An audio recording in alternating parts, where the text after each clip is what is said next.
शंखनाथ हिंदी समाचार में आपका स्वागत है। आइए नजर डालते हैं आज की सुर्खियों पर। मैं भी मुख्यमंत्री बनना चाहता हूं, लेकिन महाराष्ट्र के डिप्टी सीएम अजित पवार का बड़ा बयान। हम सब मिल बैठकर सीएम पर फैसला करेंगे। हर किसी को वह नहीं मिलता जो वे चाहते हैं। महाराष्ट्र में विधानसभा चुनावों के मद्देनजर सभी पार्टियां अपनी अपनी रणनीति बनाने में जुटी हैं। इस बीच प्रदेश के डिप्टी सीएम और एनसीपी प्रमुख अजित पवार ने बड़ा बयान दिया है। उन्होंने पहली बार अपनी चुप्पी तोड़ते हुए कहा है कि वह भी राज्य का मुख्यमंत्री बनने के लिए काफी उत्सुक हैं। पुणे में गणपति मंदिर में पूजा करने के बाद मीडिया से बातचीत में अजित पवार ने कहा, हर कोई चाहता है कि उनका नेता मुख्यमंत्री बने। जब मैं यह कहता हूं तो मैं भी इसमें शामिल हूं, लेकिन मुख्यमंत्री बनने के लिए बहुमत के आंकड़े तक पहुंचना होगा। हर किसी की इच्छा पूरी नहीं होती। महाराष्ट्र के डिप्टी सीएम पवार ने आगे कहा, हर किसी की एक राय और इच्छा होती है, लेकिन हर किसी को वह नहीं मिलता जो वे चाहते हैं। लेकिन इसके लिए वोट देने का अधिकार डॉक्टर बाबा साहेब आम्बेडकर ने दिया है और यह वोटर्स के हाथ में है। इसके लिए 288 सदस्यीय राज्य विधानसभा में 145 के आधे आंकड़े तक पहुंचना भी जरूरी है। हालांकि उन्होंने ये भी साफ किया कि बीजेपी, शिवसेना और एनसीपी का महायुति गठबंधन प्रदेश के मुख्यमंत्री एकनाथ शिंदे के नेतृत्व में आगामी विधानसभा चुनाव लड़ेगा। उन्होंने कहा, हम सभी महागठबंधन सरकार को फिर से सत्ता में लाने के लिए कोशिश कर रहे हैं। महागठबंधन की सरकार आने के बाद हम सब मिल बैठकर मुख्यमंत्री के बारे में फैसला करेंगे। महाराष्ट्र के अलग अलग हिस्सों में हाल ही में एनसीपी कार्यकर्ताओं ने अजित पवार को अगले मुख्यमंत्री के रूप में पेश करने वाले पोस्टर लगाए थे, जिसके बाद राज्य की सियासी हलचल और बढ़ गई थी। वहीं राज्य के डिप्टी सीएम देवेंद्र फडणवीस ने हाल ही में कहा था कि बीजेपी का संसदीय बोर्ड विधानसभा चुनाव के बाद मुख्यमंत्री पद पर फैसला लेगा। बता दें कि महाराष्ट्र में इसी साल नवंबर में चुनाव होने की संभावना जताई जा रही है। निर्वाचन आयोग की ओर से अभी चुनाव कार्यक्रम की घोषणा नहीं की गई है। तमाम सांध्यापासून बांध्यापर्यंतच्या जनतेने इतकं उत्साहात माबापाचं स्वागत केलं आणि बघता बघता आज 11वा दिवस उजाडला। कसे दिवस गेले काहीच कोणाला कळलं नाही आणि सगळीकडे अतिशय गणेश भक्तांचा उत्साह ओसंडून वाहत होता। गणेश भक्त वेगवेगळ्या ठिकाणी दर्शनाच्या निमित्तानं पण गर्दी करत होते। हे सगळ्यांनी आपण पाहिलेलं आहे। आज मात्र शेवट गणपती बाप्पा मोरया, पुढच्या वर्षी लवकर या असे म्हणण्याची वेळ आलेली आहे। थोडंसं मन जड पण झालेलं आहे, परंतु शेवटी हा दिवस येतच असतो। आज बाप्पाचं व्यवस्थितपणे विसर्जन होऊन सगळ्या मिरवणुका सगळ्याच महाराष्ट्रातल्या सगळ्याच भागातल्या, मुंबई असेल, आपलं पुणे असेल किंवा बाकीचा सगळा परिसर असेल, तिथल्या शांततेने त्या ठिकाणी पार पाडाव्यात। सगळ्या मंडळांनी आजपर्यंत उत्तम प्रतिसाद दिलेला आहे। आता शेवट पण विसर्जन करताना सगळ्यांनी अतिशय मनापासून त्याच्यामध्ये आपापली जबाबदारी पार पाडावी।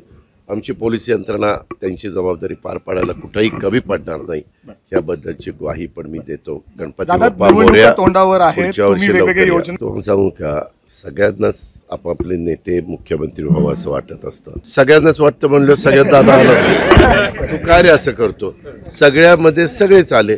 सगळ्या राजकीय पक्षाच्या प्रमुखांना वाटत असतं, प्रत्येकाचं वेगवेगळ्या प्रकारचे मत असतं, परंतु सगळ्यांचीच इच्छा पूर्ण होते अशातला भाग नाही। जागा एकच असते, त्याला तुम्हाला 145 मॅजिक फिगरचा आकडा गाठावा लागतो। आणि दुसरी गोष्ट, मतदार राजा ह्याच्या हातात कुणाला त्या ठिकाणी निवडून द्यायचं हे असल्यामुळं लोकशाही, संविधान, बाबासाहेब आंबेडकरांनी दिलेला मताचा अधिकार या सगळ्या बाबी आपल्या सगळ्यांच्या समोर आहे।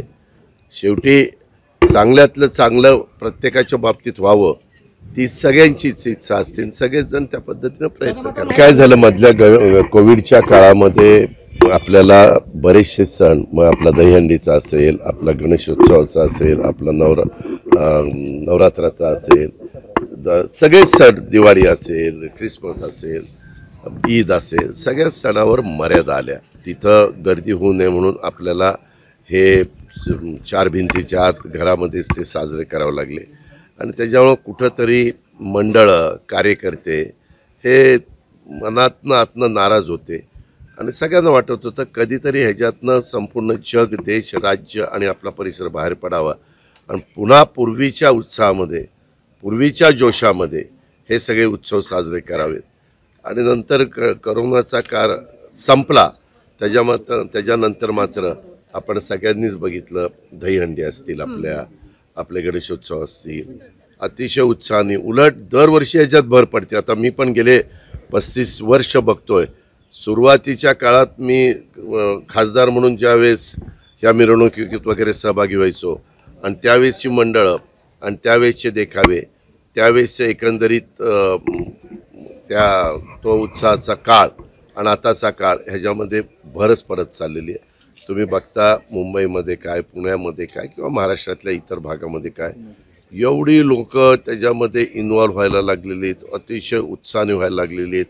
उलट बाहेरचे पण, महाराष्ट्राच्या बाहेरचे पण सेलिब्रिटीज असतील, राजकीय नेते असतील, वेगवेगळे इंडस्ट्रीज असतील, अनेक मान्यवर येतात आणि आम्हाला विनंती करत असतात, आम्हाला लालबागच्या राजाचं दर्शन घ्यायचं आहे, तिथं थोडंसं काही करता येईल का, किंवा आम्हाला मंडईतलं दर्शन घ्यायचं आहे, आम्हाला दगडूशेठ हलवाईचं दर्शन घ्यायचं आहे.